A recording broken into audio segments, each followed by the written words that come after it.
बिस्मिल्लाहिर्रहमानिर्रहीम। अब autonomic ganglia पढ़ते हैं। तो ऑटोनॉमिक गैंग्लिया वो हो जगह है जहाँ पर प्री साइनेप्टिक फाइबर्स आकर पोस्ट साइनेप्टिक फाइबर्स के साथ क्या करते हैं, साइनेप्स करते हैं।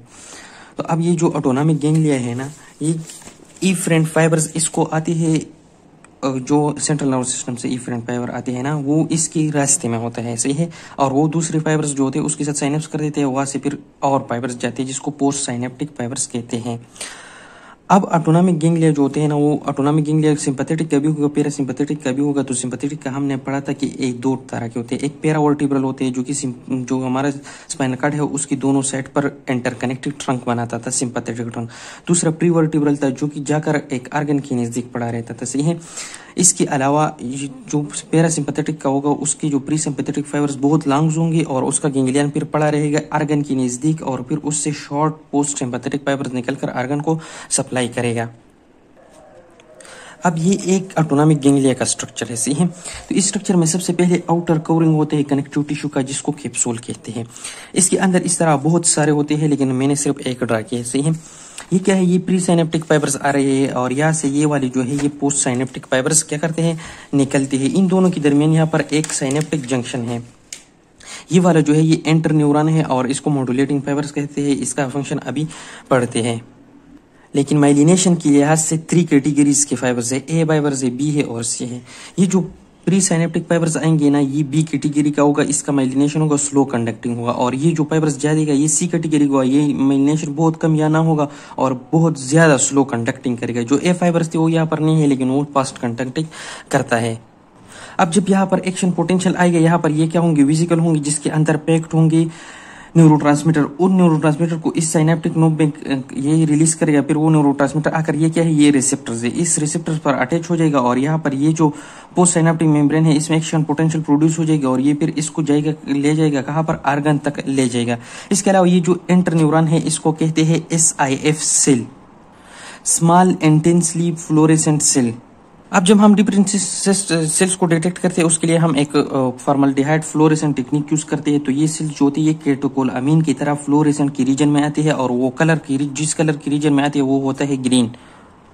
तो इसलिए ये वो कैटेकोलामीन की तरह एग्जिबिट करता है। और यहाँ पर ये जो फाइबर्स आते हैं इसको मॉड्यूलेटिंग फाइबर्स कहते हैं। ये इसके साथ साइनेप्स होकर आ जाते हैं कहाँ पर, पोस्ट साइनेप्टिक मेम्ब्रेन के साथ साइनेप्स करते हैं। और जो ऑर्डर इसको आया होता है मैसेज, उसमें थोड़े मॉड्यूलेशन रिक्वायरमेंट के मुताबिक लाते हैं। या इसके अलावा ये कोलेटरल ब्रांच से कनेक्टेड होते हैं और उस कोलेटरल ब्रांच के जरिए ये अपना इन्फॉर्मेशन देते हैं। और बाज औकात ये एक्साइटेटेड होते हैं एंड समटाइम ये इनहिबिटरी भी हो सकता है। और ये जो न्यूरोट्रांसमीटर रिलीज करेगा ना यहाँ पर, वो होगा डोपामीन, सही है। डोपामीन इसका न्यूरोट्रांसमीटर है। अब जाहिर बात है ये प्री साइनेप्टिक आया है तो यहाँ पर ये क्या होगा, एक्सान का एन होगा और ये डेंड्राइट का। यहाँ पर ये जो न्यूरोट्रांसमीटर प्री साइनेप्टिक मेम्ब्रेन जो न्यूरोट्रांसमीटर रिलीज करेगा वो होगा एसिटाइल कोलिन। वो आकर इस जो रिसेप्टर है इसके साथ अटैच हो जाएगा। लेकिन इसके साथ यहाँ पर इस रीजन में ये न्यूरोट्रांसमीटर ज्यादा देर तक के लिए नहीं रह सकता, क्योंकि यहाँ पर होता है एक एंजाइम जिसको कहते हैं एसिटाइल कोलिनेस्ट्रेज एंजाइम। ये एंजाइम क्या करेगा, इस एसिटाइल कोलिन को हाइड्रोलाइज करते हैं और इसका फंक्शन खत्म कर देते हैं। अब ये जो एसिटाइल कोलिन के रिसेप्टर्स है ना, ये आउटसाइड ऑफ द मेम्ब्रेन पर अटैच होते हैं और इसका एक एंड जाता है अक्रॉस द मेम्ब्रेन इनसाइड को। अब ये जो एसिटाइल कोलिन है ये या एक्साइटेशन कर गया इनहिबिशन, वो डिपेंड करता है कि एसिटाइल कोलिन का कौन सा रिसेप्टर्स है, सही है। ये दोनों पर ही हम एक्साइटेशन और इनहिबिशन कर सकते हैं। लेकिन एसिटाइल कोलिन जो होते हैं ये 2 तरह के रिसेप्टर से अटैच होते हैं। एक को कहते हैं निकोटिनिक, क्योंकि ये निकोटिनिक इसके साथ अटैच होते हैं। एक को कहते हैं मस्करिन, क्योंकि इसके साथ एक पॉइजन है जिसको मस्कराइन कहते हैं, वो अटैच होता है, सही है। अब लेकिन एसिटाइल कोलिन प्रीडोमिनेंटली इसके साथ अटैच होते हैं और वीकली मस्करिनिक रिसेप्टर्स के साथ अटैच होते हैं। अब यहाँ पर ये एक्साइटेशन करेगा, लेकिन एक्साइटेशन 2 तरह के, एक फास्ट है एक स्लो है। यही इनहिबिशन करेगा, सही है। तो ये जो एक्साइटेशन करेगा उसका जो प्रोसेस है वो थोड़ा पढ़ते हैं कि ये फास्ट किस तरह होता है और स्लो किस तरह होता है। ये क्या है, ये वही जंक्शन है। जब ये एसिटाइल कोलिन इस रिसेप्टर से अटैच हुआ तो यहाँ पर क्या हो जाते हैं, सोडियम एंड कैल्शियम पंप जो होते हैं वो हो जाते हैं, ओपन हो जाते हैं। तो इसके जरिए influx of sodium and calcium ion हो जाते हैं। लेकिन इसके साथ क्या हो जाता है, यहाँ पर एक और रिसेप्टर्स रहता है जिसको बोलते हैं, एक चैनल रहता है जिसको बोलते हैं एम टाइप के पोटाशियम रिसेप्टर। इसके जरिए के प्लस होते हैं, लेकिन ये दूसरी के पोटाशियम चैनल से अलग है, क्योंकि उसके जरिए क्या होता था, हाइपर पोलराइजेशन होता था या रिपोलराइजेशन होता है। लेकिन इसके जरिए क्या होता है, डिपोलराइजेशन में इजाफा होता है। तो यहाँ पर ये चैनल भी एक्टिवेट हो जाते हैं और ये भी पॉजिटिव आयंस का इन्फ्लक्स दे देते हैं। तो यहाँ पर जो डिपोलराइजेशन का वेव होता है ना, वो बहुत ज्यादा एक्साइटेड होते हैं और वो फास्ट होते हैं। यहाँ पर क्या होगा, फास्ट होगा। तो ये जो एक्साइटेशन है ये 15 मिली सेकंड लेगा, सही है। अब जो स्लो एक्साइटेशन होगा वो भी इस तरह होगा, लेकिन इसमें ये जो एम टाइप के प्लस चैनल है ना, ये वाले चैनल जो होते हैं ये क्लोज रहते हैं, ये ओपन नहीं होते। तो इसी वजह से यहाँ पर एक्साइटेशन तो होता है, लेकिन इस जो पहले वाला डिस्कस के उसके मुताबिक स्लो होता है। ये कितना टाइम लेता है, 2 to 5 सेकंड लेता है। अब जो इनहिबिशन है वो किस तरह का होता है, इनहिबिशन को ये जो है ना, ये अब पोटाशियम चैनल है, सही है। ये चैनल एक्टिवेट हो जाती है और ये इसके जरिए क्या जाते हैं, जो पॉजिटिव आयन है वो बाहर चले जाते हैं। तो यहाँ पर डिपोलराइजेशन के जरिए क्या हो जाता है, हाइपर पोलराइजेशन या रिपोलराइजेशन हो जाते हैं। लेकिन याद रखना कि जो एक्साइटेशन तो वो स्लो एंड फास्ट बहुत था, लेकिन जो यहाँ पर इनहिबिशन है ना, ये सिर्फ और सिर्फ स्लो होता है। और हाँ, ये मैकेनिज्म भी याद रखना कि ये जो इन साइड पर है ना, ये इसका कनेक्शन होता है इन चैनल से, और यहाँ पर ये अपनी शेप में कोई चेंजेस लाकर इस चैनल्स को ओपन कर देते हैं या क्लोज कर देते हैं। अब कुछ सब्सटेंस इस रिसेप्टर को क्या करते हैं, स्टिमुलेट करते हैं, उसको बोलते हैं स्टिमुलेटिंग एजेंट। कुछ इनहिबिट करते हैं, उसको बोलते हैं इनहिबिटरी या ब्लॉकिंग एजेंट, सही है।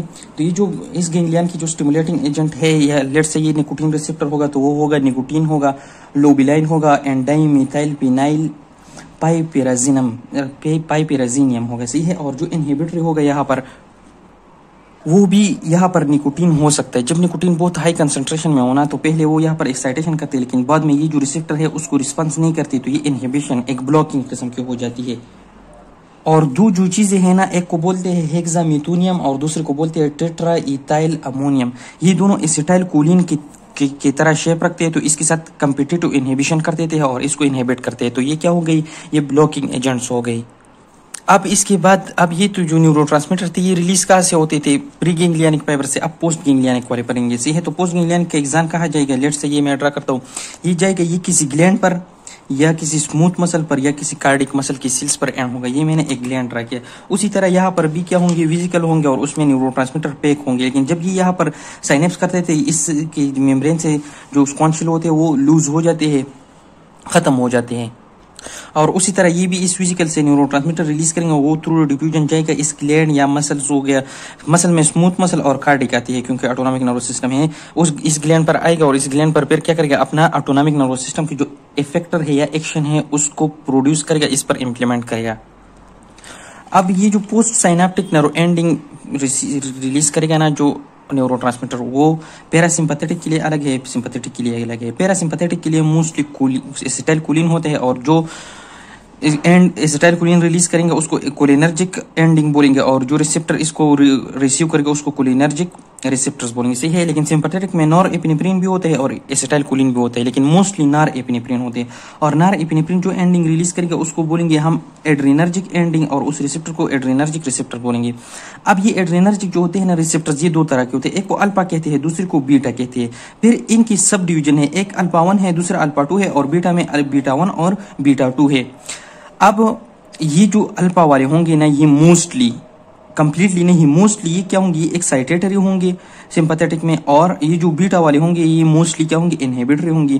क्योंकि ये जो बीटा 1 होते हैं ये हार्ट में होते हैं, और बीटा 2 जो होते हैं ये लंग्स में होते हैं। लेकिन हार्ट में ये क्या है, ये एक्साइटेशन के साथ रिलेटेड है, सही है। और ये जो बीटा 2 लंग्स में है ना, ये लंग्स में क्या करते हैं कि ब्रोंकियल डायलेशन करते हैं, मतलब वहाँ की स्मूथ मसल इनहिबिट हो जाती है, रिलैक्स हो जाती है, तो हमारे जो ब्रोंकाई है उनका डायमीटर इंक्रीज हो जाता है। अगर हम स्मूथ मसल की लिहाज से लेंगे ना, तो जो अल्फा है ना ये कंट्रैक्शन ऑफ स्मूथ मसल करेगा, बीटा जो है ये रिलैक्सेशन करेगा, क्योंकि कंट्रैक्शन एक्साइटेशन है और रिलैक्सेशन इनहिबिशन है। इसके अलावा कुछ और सब्सटेंस भी रिलीज होते हैं जिसको कहते हैं मॉडुलेटर्स या मॉडुलेट, क्योंकि वो ये जो इन्फॉर्मेशन आए थे उनमें थोड़ा चेंजेस लाते हैं, उसके लिए अलग रिसेप्टर्स होते हैं। उनकी एग्जांपल एक एटीपी है, दूसरे को वाइट पेप्टाइड कहते हैं, पी पेप्टाइड, ये दोनों प्रोटीन से पेप्टाइड्स होते हैं। अब एट्रोपिन जो है ना, ये एक सब्सटेंस है ना जो ये कोलिनर्जिक रिसेप्टर्स को क्या करते हैं, ये इनहिबिट कर देते हैं। और ये एट्रोपिन जो होते हैं ये मोस्टली जो मस्करिनिक कोलिनर्जिक रिसेप्टर्स होंगे उन पर इफेक्ट करेगा। अब ये बात याद रखना कि मस्करिनिक में कोलिनर्जिक भी हो सकते हैं और एड्रेनर्जिक भी हो सकते हैं। इस तरह निकोटिनिक में भी कोलिनर्जिक भी हो सकते हैं और एड्रेनर्जिक भी हो सकते हैं। अब यहाँ पर एड्रेनर्जिक में अल्फा के लिए जो इनहिबिशन ब्लॉकेज करता है ना जो रिसेप्टर्स की, वो है पिनोक्सी बिंजामीन है, सही है। लेकिन जो बीटा के लिए है वो अलग है, उसको बोलते हैं प्रोप्रानोलोल, सही है, ये वाला है। और इसके अलावा एक होता है ना, उसको बोलते हैं रिसर्पिन। ये क्या करता है, ये हमारे जो नॉरएपिनेफ्रिन है ना, इसका प्रोडक्शन और स्टोरेज होने नहीं देती।